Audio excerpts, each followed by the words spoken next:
Ave Maria, gratia plena Dominus tecum, benedicta tu in mulieribus, et benedictus fructus ventris tui, Iesus. Sancta Maria, Mater Dei, ora pro nobis peccatoribus, nunc et in hora mortis nostrae. Amen. In nomine Patris et Filii, Spiritus Sancti. Amen. Carissimi beloved in Christ, welcome to this broadcast Mass on this, as we said, the feast of Saint Osmond of Salisbury, with commemoration of Saint Alexius, who was the only son of a wealthy senator of Rome, Euphemiam, and his wife Aglae. He was born and educated in the capital in the 5th century. From the charitable example of his parents, he developed a compassionate attitude at an early age. Fearing that earthly honors might draw his heart from noble objects, he decided to renounce the advantages of his birth and retire from the world. Having, in compliance with the will of his parents, married a wealthy girl, Marina, he on the very day of the wedding parted from her with her consent. In disguise, he traveled to Syria, embraced extreme poverty, and resided in a hut adjoining a church dedicated to the Mother of God at Edessa. Here he lived for 17 years, until an image of Our Lady spoke and revealed his holiness to the people, calling him the Man of God. Thereupon he fled back to his home. His father did not recognize him, but received him as a beggar and gave him employment, allotting a corner under the staircase as his quarters. For another 17 years he thus lived unknown in his father's house, hearing the ill treatment of other servants in patience and silence. After his death, a writing was found upon him, giving his name and family and an account of his life. St. Osmond, Bishop of Salisbury, who helped compile the Domesday Book. A member of the Norman nobility, he was the son of Count Henry of Sayers and Isabella, half-sister of King William the Conqueror. He took part in the Norman conquest and served William as his chancellor.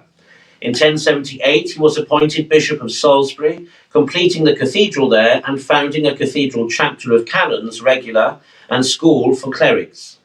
Osmond also assisted the king in assembling the massive census which became the Domesday Book.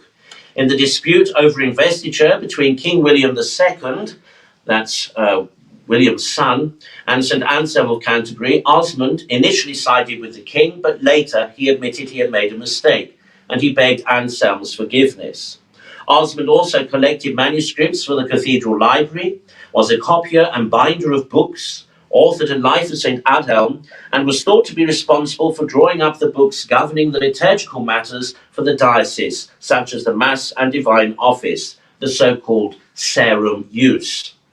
Canonized in 1457 by Pope Callistus III, he was the last English person to be declared a saint until the canonization of Saints Thomas More and John Fisher in 1935.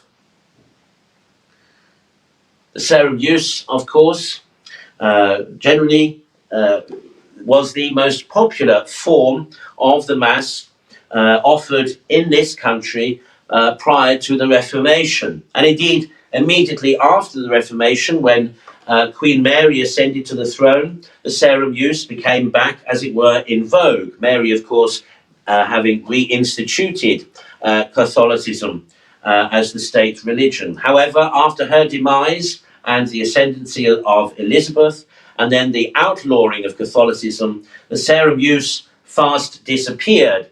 And in part because those brave young men who took themselves to Douai in Flanders to be trained for the priesthood and then sent back to England under cover were trained by continental priests, and of course then were trained to say the Tridentine form of the Mass, essentially the Roman form of the Mass. And so the Serum Use dissipated and went out of service, as it were. Of course, that's slightly pertinent to recent events, which I'm sure many are expecting me to comment upon, and about which I will. I will reserve the majority of my opinions probably for this evening's broadcast on Old Roman TV of Old Romans Unscripted, where you can be sure we will be discussing the new motu proprio of Pope Francis, Traditionis Custodes. in Traditionis Custodes, Pope Francis says, he makes reference indeed to St. Pius V, who codified the Missal after the Council of Trent. Pope Francis makes reference to St. Pius V, noting that St. Pius V, well, actually he gets it wrong. He writes in such a way as to suggest that St. Pius V did away with those liturgies or other forms of the Roman Rite that were not otherwise codified. That's not quite right. What St. Pius V did was to say that any form or use of the Latin Rite that had been in regular use for 200 years prior to the Council of Trent could continue in use. Now that is in stark contrast to the assertion that Pope Francis desires to make with his allusion to St. Pius V, where he tries to suggest that therefore the Missa Normatina, or the Novus Ordo Mass of 1970, should automatically displace the perennial traditional expression of the Latin Rite, otherwise known as the Tridentine Mass and Missal. In other words, he tries to suggest that the form of Mass current in the Roman Church today for only 50 years or so is equal to and a continuation of that Missal promulgated by Pius V. Of course, it isn't, as any honest liturgist knows and will tell you. The Missa Normativa or Novus Ordo is not a continuation of the Tridentine Rite. I can't even use the polite term, really, in this context. Let's just say it is a hack job. It is a cut and paste job. For example, there are those, of course, in favour of the Novus Ordo who will say, oh, well, the Novus Ordo contains the Roman canon, which, of course, is referred to as the Eucharistic Prayer 1 in the new Missal. Except, of course, that Roman canon in the new Missal, if you put it side by side, the Roman canon in the Tridentine Missal, you will soon discover it is not the same. It is not one and the same canon. It is a cut and paste job. Likewise, there are various other things that are familiar in the Novus Ordo, in the Ordo Missae, that, of course, one recognises from the Tridentine, but that is about it. Otherwise, the structure of the Mass, the essential form of the Mass, the prayers of the Mass, the Novus Ordo strips the Mass. So, for example, as any one of you knows who has a traditional Missal, and if you follow the Ordo Missae, the order of Mass, in your Tridentine Mass, you will see the various prayers, etc., private prayers said by the priest. All those are gone in the new order of Mass. So, for example, obviously the preparation at the foot of the altar, that is gone from the new Mass. But say at a Mass with incense, the blessing of the incense at the altar before it is used, that has gone. The psalm that is recited by the priest as he censes the altar is gone. So on and so on and so on. Whereas in the traditional Mass, we might say that the priest is praying, everything is a prayer. Every action has a corresponding prayer. Everything is a prayer. In the Novus Ordo, all those prayers, or the majority of those prayers, 99.9% of those prayers, shall we say, are taken out, taken away. You might say, but I've seen priests saying the Novus Ordo with incense. I've seen them making the sign of the cross over the thurible after they've put incense in. Yes, you may well have done, but it's not in the rubrics of the new mass, of the new missal, and there is no accompanying prayer given like there was in the traditional missal. There are those, of course, who say, well, surely with the new missal, doesn't one follow the old maxim concerning rubrics that where it doesn't say otherwise, you continue to do as you did before? Therefore, shouldn't those priests who, using the Novus Ordo Missae, where there isn't where there isn't a directive or a rubric or a prayer given, shouldn't they just insert the ones from the older form of Mass? Well, it's a nice idea, but it's not required. And in fact, the motu proprio yesterday of Pope Francis expressly forbids such a praxis. He expressly forbids that any part of the old rite should be grafted, is the term he used, grafted onto the new rite. That would suggest likewise that perhaps use of the maniple that in recent years has begun to be adopted by traditional-minded priests of the Novus Ordo, that of course must go once more, because that is part of the traditional rite. It has no rubric, there is nothing for it in the new missal. So on and so forth. Believe you me, my brothers and sisters, myself and hundreds of others have spent almost our lives studying these differences. Believe you me, I would not be standing here now if I thought that in any way, shape or form the new Mass was a good thing. It is not, and we only have to look at the state of the Church today to see that it is not. This new order of Mass that was supposed to be able to convert modern man, late 20th century man, to the faith has done exactly the opposite. Instead, thousands upon thousands of souls, year on year, have left the Catholic Church since this new Mass. Vocations have declined to religious life and the sacred ministry. There is a serious vocations crisis in the Catholic Church today.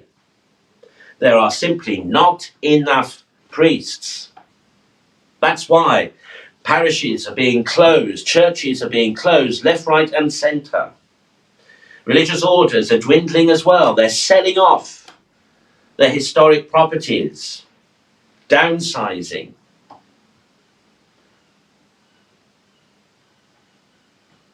You cannot be serious looking at the state of the modern church today and say, isn't it wonderful? And look at the corruption. Look at the corruption. Look at the scandals. Some of those are legacy, but actually, people, when they say that, try to excuse the contemporary hierarchy. The fact is, yes, some of the abuse is legacy, but it is this contemporary hierarchy who covered it up. It is this contemporary hierarchy who tried to shush up victims. And not did they only try to shush them up, they even threatened them with legal actions. They traduced their characters. You ask anyone in Buenos Aires, the former Archdiocese of Francis, what he did to the victims there, hiring lawyers to traduce the characters and reputations of those who complained, of those who spoke up. Asked them there about the millions of dollars he paid lawyers to try to get a priest off who had been indicted for abuse. This priest was a sort of Roman Catholic version of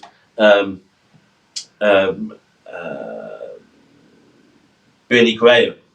He was all over the telly in Argentina. He was, everyone thought he was a great evangelist. He was discovered to have been a serial abuser.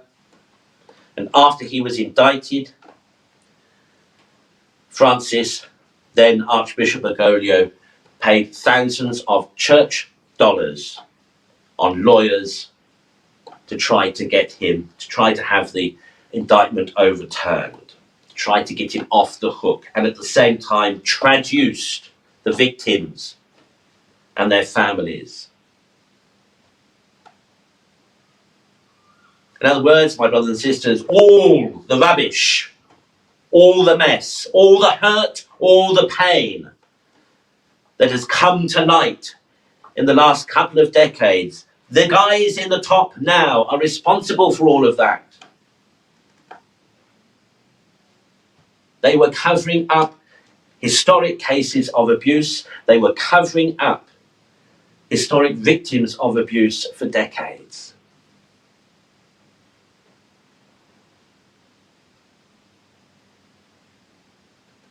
And look at the way they have not stood up for the faith. Look at the whole Biden communion scandal, where when faithful bishops wanted to have a discussion about it at their conference, Rome intervened to say, no, better you don't talk about it. Where the majority of the cardinals in America tried to squash any discussion or debate about it. And this discussion, this debate about the Biden communion fiasco suggests that perhaps a decision needs to be taken. In fact, in canon law already, anybody who assists, promotes in any kind of shape, way or form abortion is automatically excommunicated. That's according to the new Code of Canon Law from the 1980s, from 1984. They're automatically excommunicated. The politicians who promote abortion anywhere in the world should not be receiving Holy Communion at all. It's not a question of, can we discuss this? In canon law, it's made clear. If you want to discuss it, it would be to change the law. But the law is clear.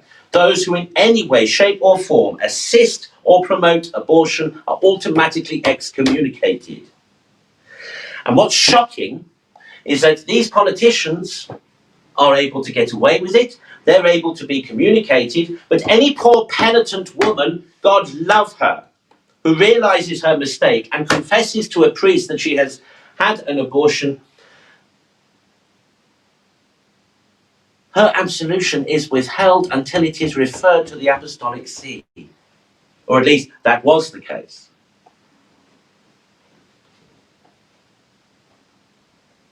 Until just recently, in fact 2 years ago, Pope Francis gave permission to priests now in the confessional to absolve women who have had abortions.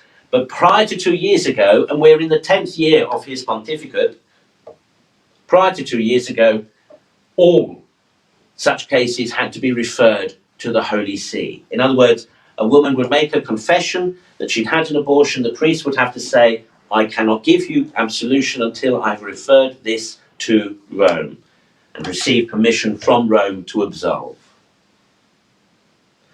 That was the case for decades.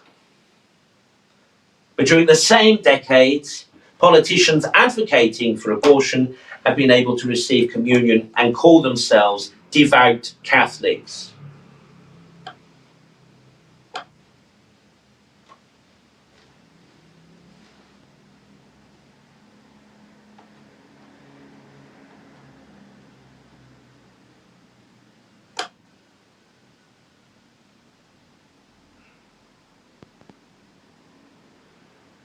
And of course, fundamentally what all of this boils down to concerns the faith. Forget all the hubris about aesthetics, liturgical aesthetics, so on and so forth. It's got nothing to do with that. Ultimately, it has to do with the faith. And this actually, Pope Francis makes clear in this motu proprio, when he basically says, well, he does say, not basically, he says, he states categorically that those who would adhere to the traditional forms of liturgy must state that they consider the Second Vatican Council and all its teachings and the new Mass as being valid, as being an authentic expression of Catholic magisterium. In other words, they can't pay lip service to the Second Vatican Council. They can't, when somebody asks them point blank, do you accept the Second Vatican Council, they either have to say yes or no. This stemming from a suspicion that those who are adherents of tradition are fomenting schismatics. And they're not. I'm not. How can we be schismatic who adhere to the perennial tradition and teaching of the Church?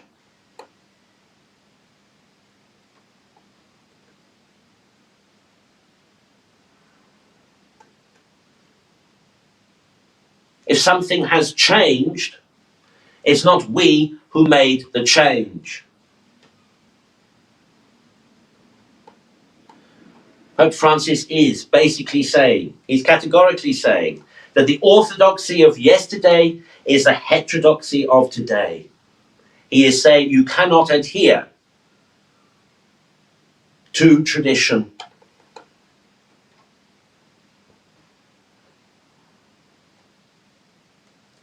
And reject the Novus Ordo. Or essentially he's saying you must do one or the other.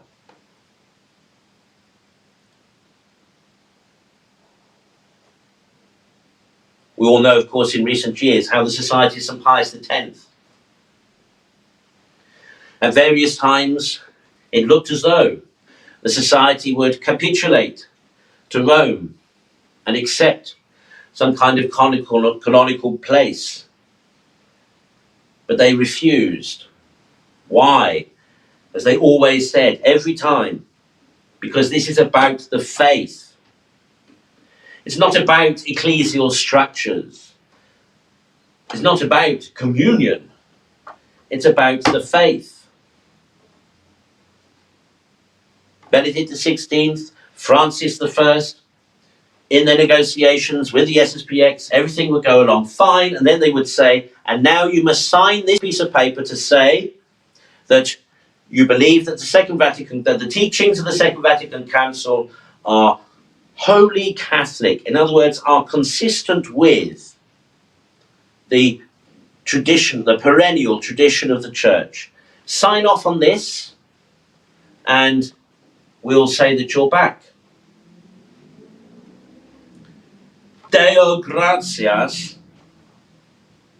So far, each time the SSPX have said, no, we can't sign it. We cannot sign it. There are doctrinal issues with the documents of Vatican II.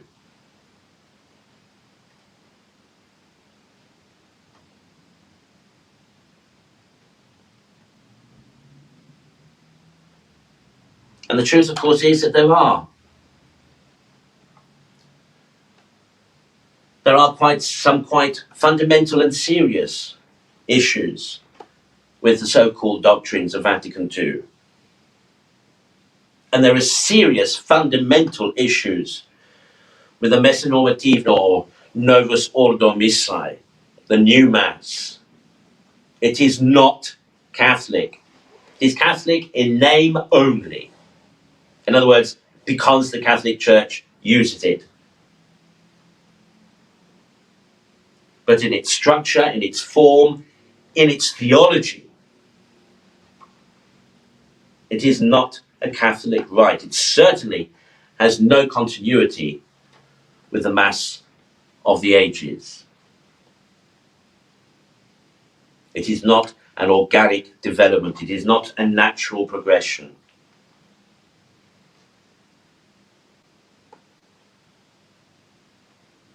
And so, of course, we will continue, as we always have, to offer the traditional Mass at this oratory, and we will continue to broadcast it as we have for now approaching 14 years, making it available to others. And you can be sure that it will be accompanied by and offered with the faith and intentions of the tradition, of Catholic tradition.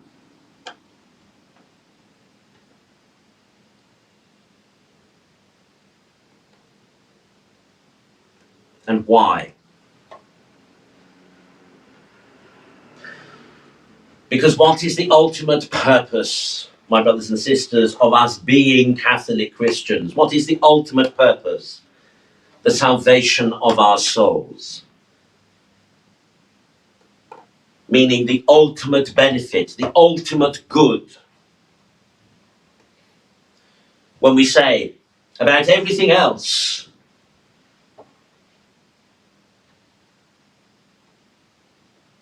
it must be for the ultimate good. It must reflect the ultimate good. It must enable the ultimate good. When we say that of everything else, we should likewise say it of the Mass and the sacraments too. It is for the ultimate good. It is for salvation. It is to achieve God's will.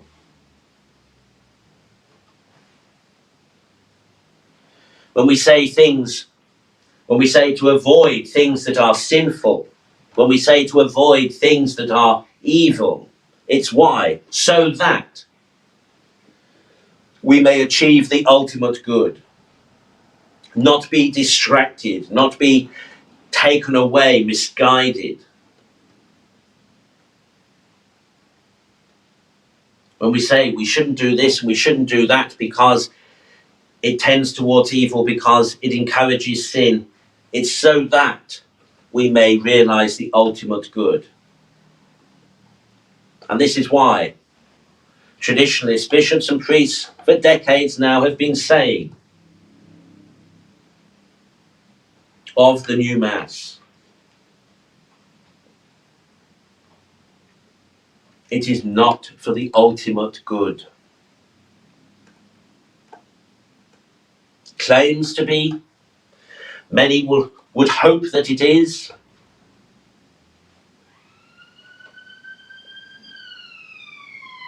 but it is not.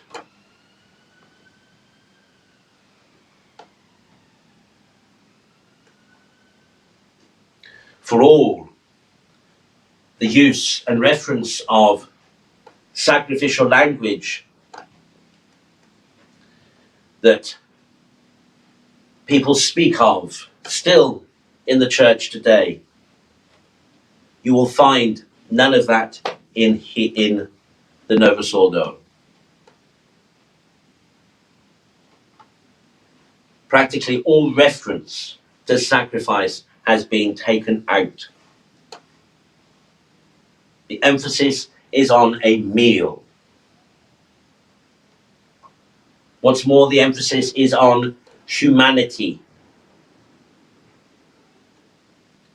It's not directing and guiding and leading you toward God and toward Christ. It's not about the sacrifice of Christ. It's about the last meal he shared with his disciples. That basically, in a nutshell, is the difference between the two. And as a commemorative meal, of course, that's the same, and it appeals to those who aren't Catholic.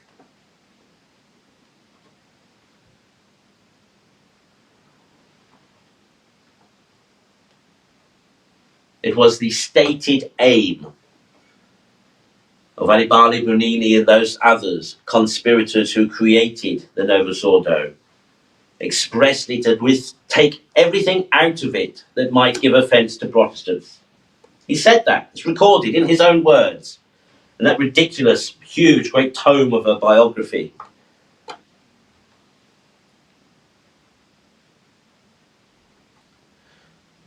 Remember the priests we referred to earlier who went to Dowie and were sent back to this country undercover in fear of their lives, many of them arrested and martyred for holding to the Catholic faith, for holding to the sacrificial Mass. Oh, they could have done what others clearly did and gone along with the Elizabethan Act of Settlement, become Church of England, used the Book of Common Prayer and celebrated the Lord's Supper. But they didn't. They maintained the Catholic faith. They held fast to the Catholic faith. And they risked and lost their lives for the sake of this unbloodied sacrifice, as opposed to that table of fellowship.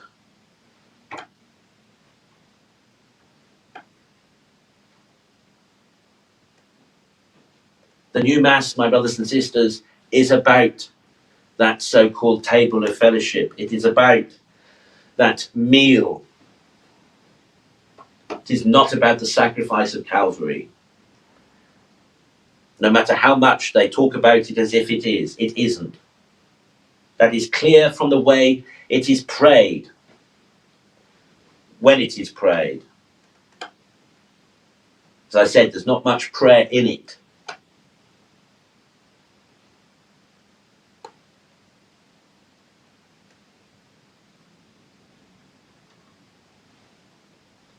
Remember, my brothers and sisters, it's essentially this Mass, the Tridentine Mass, that connects us with the saints whom we celebrate and venerate.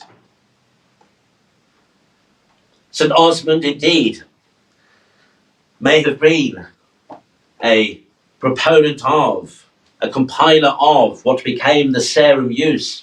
But the Serum Ius is essentially the Roman rite of Mass. St. Alexius, in the 5th century, would have been familiar with this Roman rite of Mass. Neither, if they walked into a church today with the Novus Ordo Mass, neither would recognize it.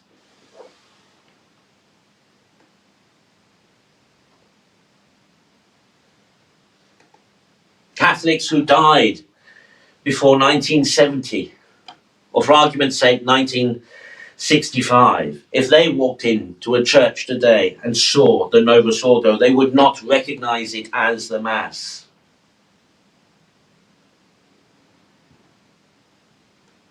Any Catholic who died before 1965 walking into a Catholic church today would barely recognize it as a Catholic church, and if they saw the new Mass, they would not recognize that as the Mass. Not the Mass they knew, not the Mass that formed them, not the Mass that inspired generations of saints and martyrs.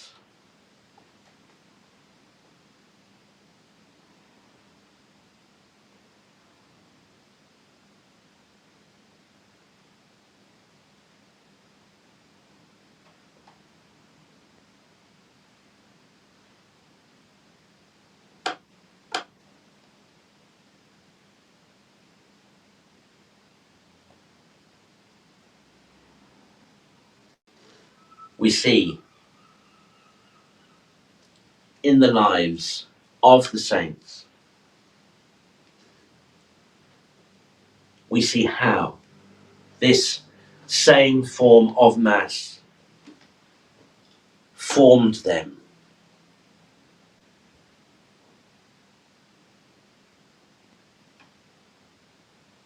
It gave them connection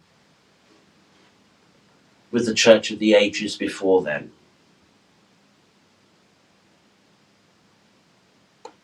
It taught them the prayers of generations of saints. It passed on to them the faith once delivered to the saints. From it, they drew comfort, consolation, and strength. By it, they were nourished with the body, blood, soul, and divinity of Jesus Christ.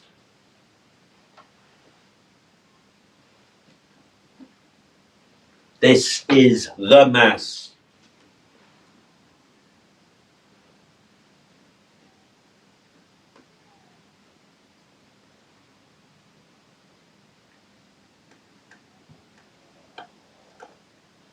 There are many today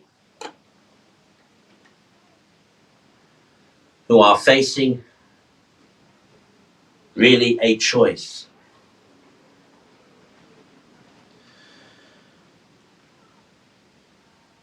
But what's important to remember is that those who hold to perennial tradition are not the ones with the schismatic mentality. They're not the ones breaking with the past, rupturing with tradition.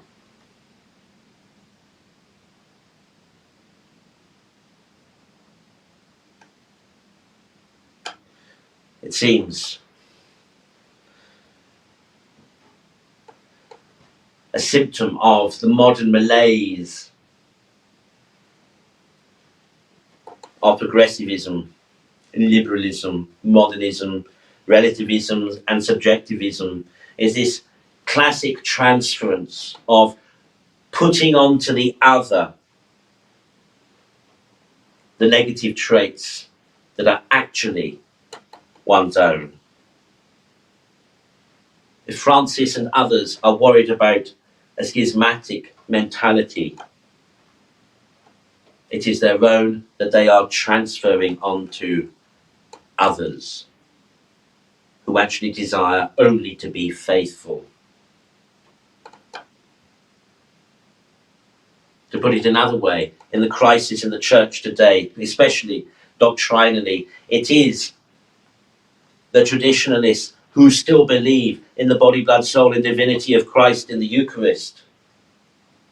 It is adherents to tradition and to the traditional Mass who still believe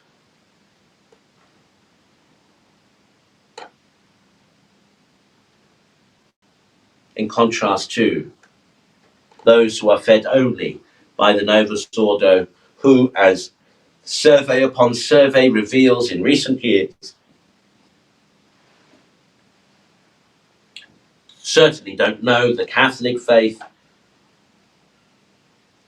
and what they think they know barely makes them Christian.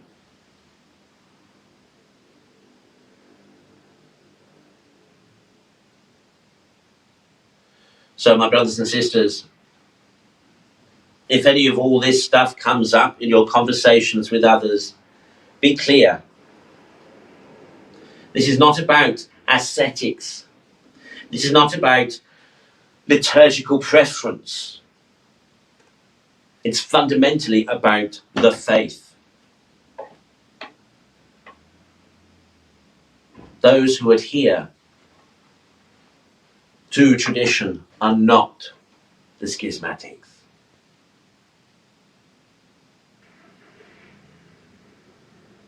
Let us pray, my brothers and sisters, the intercession of St. Osmond and St. Alexius, that like St. Osmond, we may find courage and strength to be steadfast in our faith and in our convictions, and that like St. Alexius, we may have humility, the humility that goes hand in hand with true piety and charity. As we've said many times before, we must strive to be the best Christians we can be.